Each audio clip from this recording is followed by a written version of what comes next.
Hello everyone, welcome back to the channel. RRB CBT 2 में जो technical portion है उसका जो पार्ट है वो बहुत ज्यादा मार्क्स का वेटेज रखता है। अगर हम बात करते हैं डिफरेंट ए जेई लेवल के जितने पीवाईक्यूज हैं हमारे सिविल इंजीनियरिंग से रिलेटेड, हम उनके क्वेश्चंस को सॉल्व कर रहे हैं। पिछला लेक्चर भी अगर नहीं देखा है तो अच्छे क्वेश्चन छूटने नहीं चाहिए, जरूर देख लीजिएगा।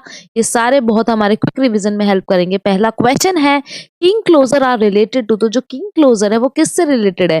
डोर्स एंड विंडोज से, किंग पोस्ट ट्रस्ट से, क्वीन पोस्ट ट्रस्ट से, या फिर ब्रिक मिसोनरी से। तो अगर बात करते हैं डोर और विंडो से तो रिलेटेड नहीं है। डोर विंडो से तो हमारे की हिंज क्या होता है, ये सारी चीजें रिलेटेड रहेंगी। अगर हम किंग पोस्ट ट्रस्ट या फिर क्वीन पोस्ट ट्रस्ट की बात करें तो ये हमारे रूफ से रिलेटेड आ जाता है, ट्रस्ट से रिलेटेड है। इंक्लोजर्स की बात करते हैं तो ये हमारा ब्रिक मिसोनरी से रिलेटेड है। जब हम विड्थ और लेंथ के प्रोपोर्शन में जिस तरीके से कट करते हैं तो जो हमारी ब्रिक हमें मिलती है फिर हम उसे यूज करते हैं तो उसी को बोलेंगे हम, उसमें हम किंग क्लोजर। ये सब बेसिकली हमारे ब्रिक मिसोनरी का टास्क है। अगर हम बात करते हैं तो हमारी अगर ये ब्रिक है, अगर मैं अब बात करूं तो ये जो हमारी ब्रिक है उसके ऊपर का सरफेस अगर हम देखें, अगर उसके ऊपर का सरफेस हम देखते हैं तो जो हमारा ब्रिक है उसमें अगर हम हाफ जो हमारी लेंथ है और हाफ हमारी जो विड्थ है, जो लेंथ और विड्थ है उसको जब हम कट कर देते हैं और ये जो पोर्शन हमने कट किया है, ये जो पोर्शन जिसको हमने कट किया, मैंने जो शेड करके दिखाई, जब इसको हम कट करते हैं और जो अनशेडेड पार्ट बचता है उसी को हम किंग क्लोजर दिखाते हैं। और भी तरीके के हम देखेंगे, फुल ब्रिक होती है हमारी, क्वीन क्लोजर होता है, क्वीन हाफ क्लोजर होती है, बेवेल्ड क्लोजर होती है, हाफ बेट होता है, थ्री क्वार्टर बेट होता है। ये सारी चीजें देखने को मिलती हैं। तो अगर हम बात करते हैं तो king closer is related to हमारा brick masonry. Next question IS code से रिलेटेड है। तो यहाँ पे बोल रहे हैं कि स्ट्रेंथ बेस्ड क्लासिफिकेशन। तो स्ट्रेंथ के बेस पे जो क्लासिफिकेशन करते हैं हम of brick is made on the basis of IS 3101, IS 3102, IS 3495, IS 3496। वैसे किस आईएस कोड के बेसिस पे हम स्ट्रेंथ के बेसिस पे जो हम क्लासिफिकेशन करते हैं ब्रिक का, तो अगर हम बात करते हैं IS 3101 जो आप देख पा रहे हैं यहाँ पे, ये बेसिकली अगर इसकी बात करें तो ये हमारा एल्यूमिनियम कोलेप्सिबल ट्यूब से रिलेटेड है। तो अगर ये बात करें, ये हमारा बात करता है एल्यूमिनियम कोलेप्सिबल ट्यूब से रिलेटेड बात करता है। वहीं पर अगर हम बात करते हैं IS 3102 की, तो ये हमारा क्लासिफिकेशन बताता है, जो हमारा क्लासिफिकेशन बताता है किसका, क्लासिफिकेशन बताता है किसका, ब्रिक्स का। किसके बेसिस पे? स्ट्रेंथ के बेसिस पे। यही तो क्वेश्चन में पूछ रहा है। क्लासिफिकेशन बताता है ब्रिक का on the basis of strength. तो स्ट्रेंथ बेस्ड पर ये हमारा ब्रिक का क्लासिफिकेशन बताता है। बी ऑप्शन करेक्ट आंसर है। वहीं पे अगर IS 3495 की बात करते हैं, 3495 की बात करें तो ये बेसिकली जो मेथड है, जो बर्न्ट क्ले ब्रिक्स है उसकी टेस्टिंग का मेथड के बारे में डिस्कस करता है। Method of test of burnt clay bricks. तो डिस्कस करते हैं method of test of burnt clay bricks.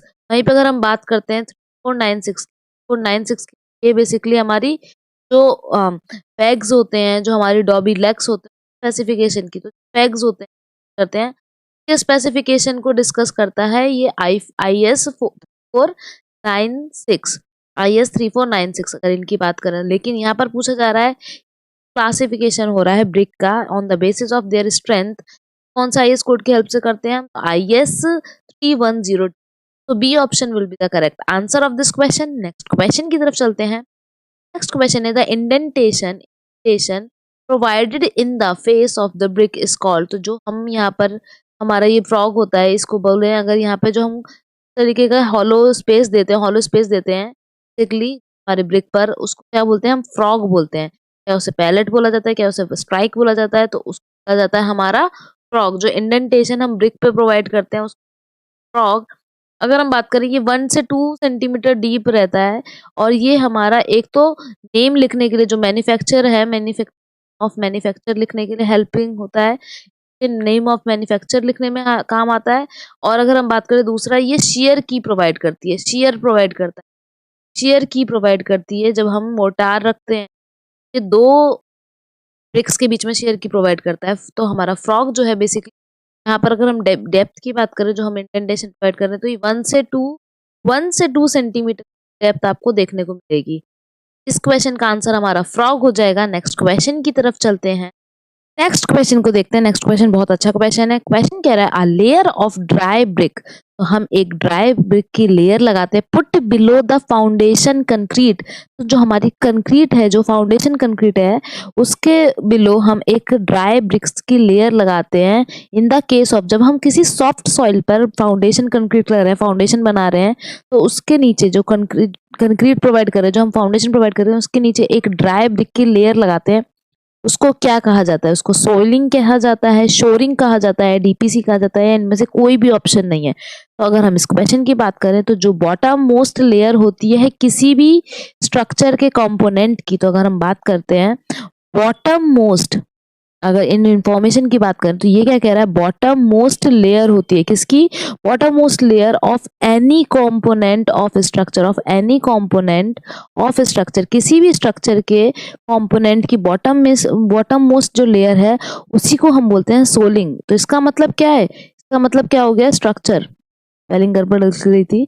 तो स्ट्रक्चर की बॉटम मोस्ट लेयर मतलब फाउंडेशन से भी नीचे जो लेयर है, फाउंडेशन सबसे नीचे होता है, उसके नीचे भी अगर कोई लेयर है तो उसको क्या बोलेंगे? हम सोलिंग कहेंगे। तो बॉटम मोस्ट लेयर जो होती है हमारी किसी भी स्ट्रक्चर कंपोनेंट की, उसको हम बोलते हैं सोलिंग। तो A option will be the correct answer of this question. Basically अच्छी, अब ये क्यों प्रोवाइड की जाती है? To provide better strength to the foundation. To provide, ये क्यों प्रोवाइड कर रहे हैं हम? To provide better strength to the foundation. Better strength, हमारी फाउंडेशन जो है उसको एक अच्छी स्ट्रेंथ मिल जाए, better strength to the foundation, foundation को अच्छी स्ट्रेंथ मिल जाए, इस वजह से हम सोलिंग प्रोवाइड करते हैं। वेल, वहीं पे अगर हम बात करते हैं शोरिंग की, इस बी ऑप्शन में जो शोरिंग है उसकी बात करें तो ये बेसिकली लेटरल सपोर्ट, जो हमारी बिल्डिंग है, पहली बात तो ये टेम्पररी सपोर्ट है। ये कैसा सपोर्ट है? ये है हमारा टेम्पररी सपोर्ट।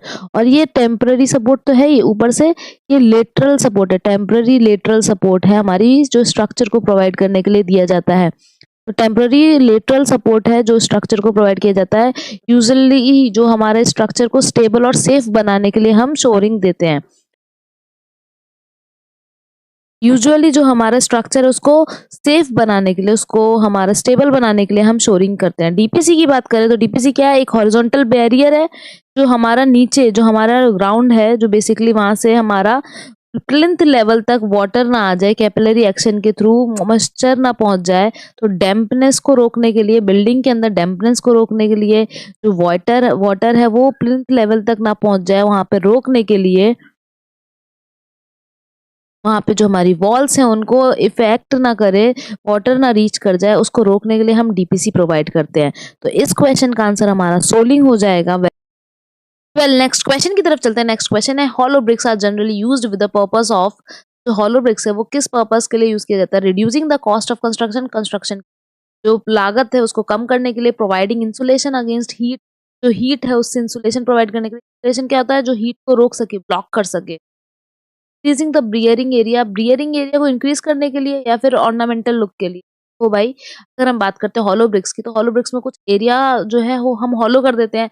तो एरिया जहाँ पे हॉलो किया है वहां पर क्या प्रेजेंट हो जाएगी? एयर प्रेजेंट हो जाएगी। और एयर प्रेजेंट होने की वजह से जो हॉलो ब्रिक्स है ये एक इंसुलेटर की तरह वर्क करने लगते हैं, इंसुलेटर की तरह वर्क करते हैं, थर्मल इंसुलेटर की तरह वर्क करते हैं।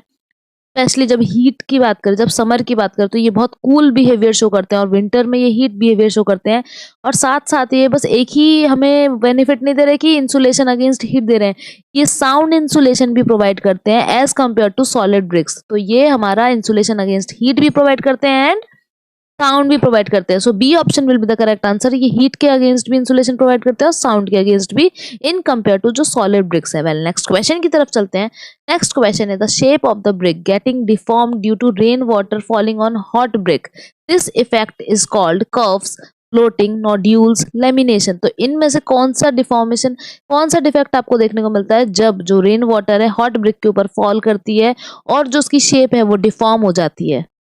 तो अगर इसकी बात की जाए तो बहुत ही कॉमन डिफेक्ट है, जब हमारे हॉट ब्रिक पर वो रेन वाटर फॉल करता है तो हमें कफ्स देखने को मिलते हैं। लेकिन ब्लॉटिंग कब देखने को मिलती है? ब्लॉटिंग क्या है?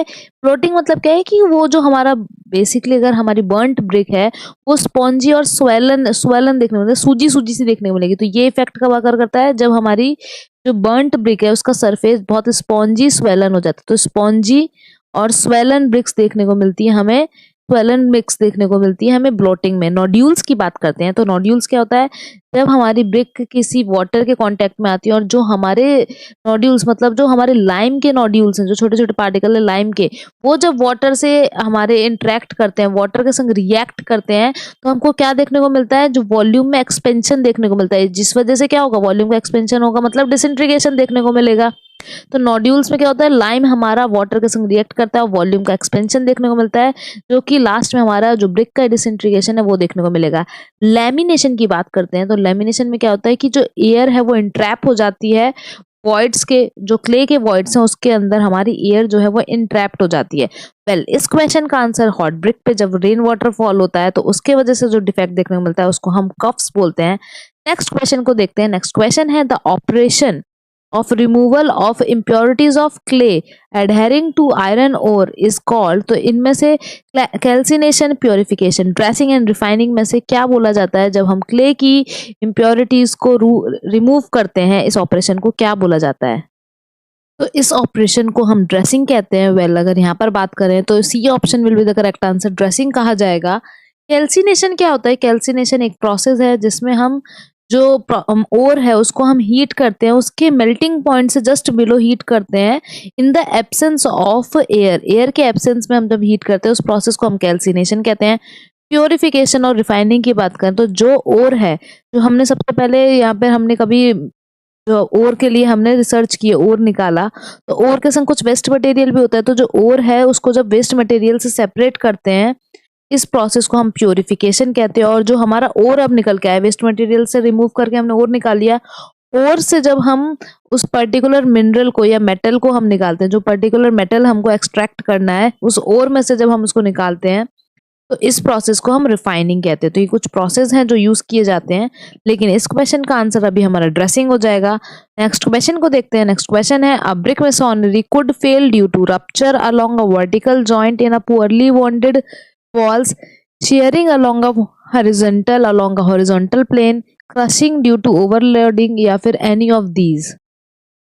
तो अगर ब्रिक मेसोनरी की फेलियर की बात करें तो इनमें से कोई भी चीज हो सकती है। रप्चर हमारा शेयर हो सकता है हॉरिजॉन्टल प्लेन के अलोंग, अगर बात करें क्रशिंग हो सकती है ओवरलोडिंग के कारण, रप्चर हो सकता है वर्टिकल जॉइंट के लिए अगर प्योरली बॉन्डेड है हमारे। Any of these will be the correct answer. इनमें से कोई सा भी फेलियर देखने को मिल सकता है ब्रिक मेसोनरी में।